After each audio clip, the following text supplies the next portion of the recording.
Bismillahirrahmanirrahim. Assalamualaikum warahmatullahi wabarakatuh. Kami dari kelompok 2 ingin menjelaskan tentang algoritma sorting. Next. Baik, kami beranggotakan 6 orang. Yang itu yang pertama Andi Selma Putri Azhara, yang kedua Jumadil Ahmad Syafi'i, yang ketiga Muhammad Alif Leo, yang keempat Nur Aisyah Mukhtar, yang kelima Nur Aziza Ayu Safana, dan yang terakhir Rizka Leoni.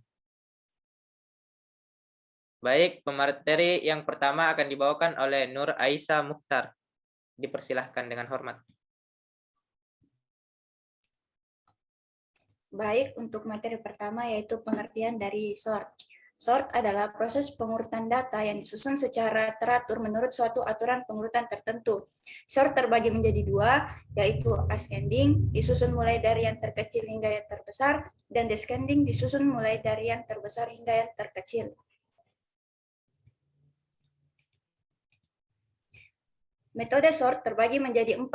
Yang pertama, bubble exchange sort, yang kedua selection sort, yang ketiga insertion sort, dan yang keempat quick sort. Nah, metode yang pertama yaitu bubble exchange sort. Bubble exchange sort adalah membandingkan elemen yang sekarang dengan elemen yang berikutnya. Jika elemen sekarang yang lebih kecil dari elemen berikutnya, maka data ditukar. Berikut gambaran dari implementasi bubble atau exchange sort.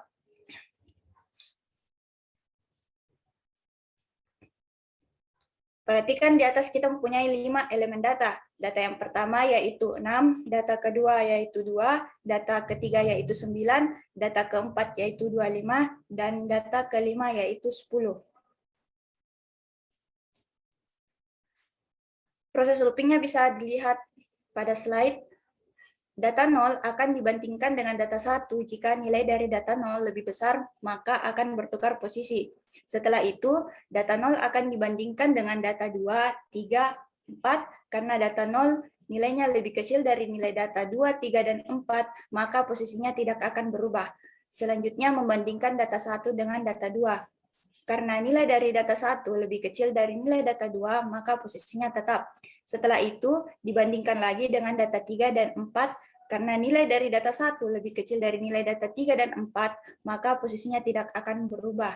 Selanjutnya, membandingkan data 3 dengan data 4.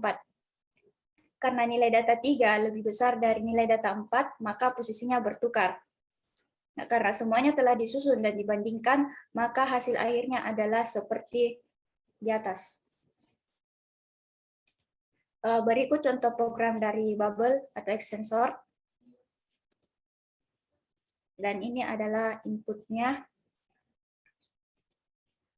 Materi selanjutnya, saya persilakan ke moderator. Baik, itulah tadi dari Nur Aisyah Mukhtar. Pemateri selanjutnya yaitu Andi Selma. Dengan hormat dipersilahkan. Baik, untuk materi selanjutnya yaitu selection sort. Selection sort adalah membandingkan elemen yang sekarang dengan elemen yang berikutnya sampai elemen terakhir. Setiap ditemukan elemen lain yang lebih kecil dari elemen sekarang, maka dicatat posisinya. Kemudian data ditukar. Next. Berikut gambaran dari implementasi selection sort. Untuk putaran pertama, angka 8 akan dibandingkan dengan angka 3, 5, 1, dan 7. Karena angka 1 lebih kecil merupakan angka yang paling terkecil, maka angka 1 akan ditukar dengan angka 8. Untuk putaran yang kedua, angka 3 akan dibandingkan dengan angka 5, 8, dan 7. Karena angka 3 merupakan angka terkecil dari 5, 8, dan 7, maka posisi angka 3 tetap.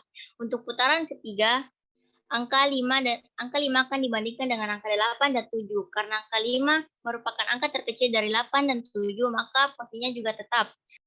Untuk putaran keempat, angka 8 akan dibandingkan dengan angka 7. Karena angka 7 merupakan angka terkecil dari angka 8, maka posisinya akan ditukar. Next.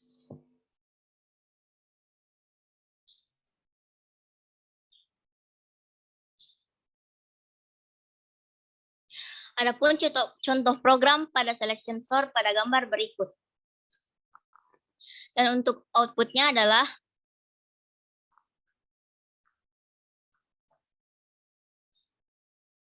Baik, itulah tadi dari pemateri kita Andi Selma. Selanjutnya langsung ke pemateri selanjutnya yaitu Jumadil Ahmad Syafi'i. Dengan hormat dipersilahkan. Baik, untuk pemateri. Baik, selanjutnya yaitu metode insertion sort, di mana insertion sort adalah membandingkan elemen yang ke I atau I dimulai dari elemen data kedua sampai elemen data terakhir dengan elemen yang berikutnya. Setiap ditemukan elemen yang lebih kecil, maka elemen tersebut disisipkan ke depan sesuai dengan posisi yang seharusnya. Next. Baik, jika digambarkan secara singkat, maka algoritma insertion sort ini dapat digambar sebagai berikut. Angka di atas adalah angka yang akan kita urutkan dengan inserting sort. Langkah pertama yang kita lakukan adalah ambil elemen pertama dari angka tersebut, yaitu angka 9. Karena angka 9 adalah angka pada elemen pertama, maka tidak ada pertukaran. Perhatikan gambar pada slide PPT. Kemudian lanjut ke elemen kedua, yaitu angka 3. Cek apakah angka 3 lebih kecil dari angka sebelumnya. Jika iya, maka geser angka sebelumnya ke kanan. Perhatikan gambar di bawah ini, angka 3 berpindah ke elemen pertama. Next. Lanjut ke elemen ketiga, yaitu angka 1. Cek apakah angka 1 lebih kecil dari angka sebelumnya. Jika iya, maka geser angka sebelumnya ke kanan. Lanjut ke elemen keempat, yaitu angka 8. Cek apakah angka 8 lebih kecil dari angka sebelumnya. Jika iya, maka geser angka yang lebih besar darinya ke kanan. Hasil dari sorting di atas adalah sebagai berikut. Next. Baik, ini contoh program insertion sort pada gambar slide PPT. Next. Dan ini hasil outputnya. Saya kembalikan kepada moderator. Baik, itulah tadi dari pemateri Jumadil Ahmad Syafi'i. Selanjutnya dari pemateri selanjutnya yaitu Nur Aziza Ayu. Dengan hormat dipersilahkan. Selanjutnya yaitu metode quicksort. Quicksort adalah membandingkan suatu elemen yang dinamakan pivot dengan elemen yang lain dan menyusunnya sedemikian rupa sehingga elemen-elemen lain yang lebih kecil dari pivot tersebut terletak di sebelah kiri dan elemen-elemen lain yang lebih besar dari pivot terletak di sebelah kanan, sehingga terbentuk dua sublist sebelah kiri dan kanan pivot. Kemudian pada sublist kiri dan kanan dikerjakan proses yang sama, demikian seterusnya hingga tidak terdapat sublist lagi. Next. Nah, berikut gambaran dari implementasi quicksort.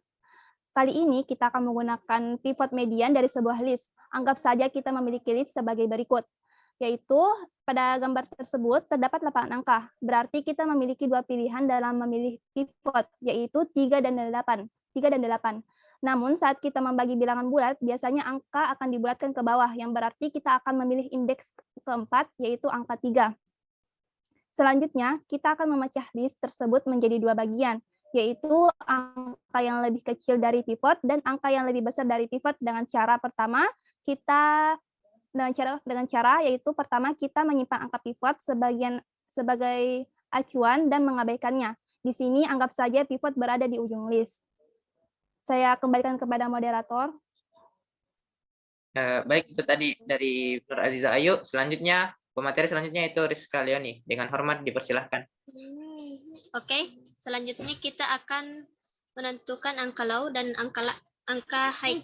Angka low berasal dari indeks list paling kiri dan high berasal dari indeks list paling kanan.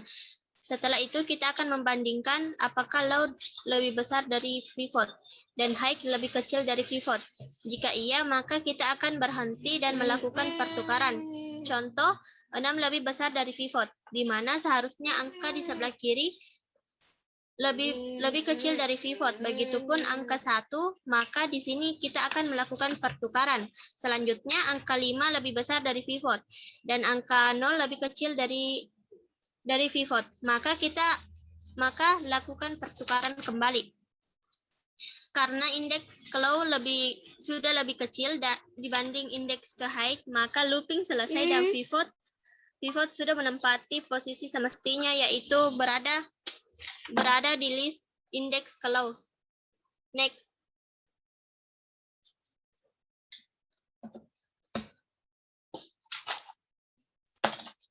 Next.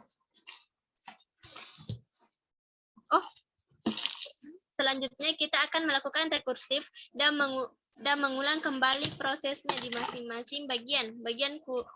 Bagian kurang dari pivot dan lebih dari pivot. Di sini saya akan menampilkan bagian lebih dari pivot.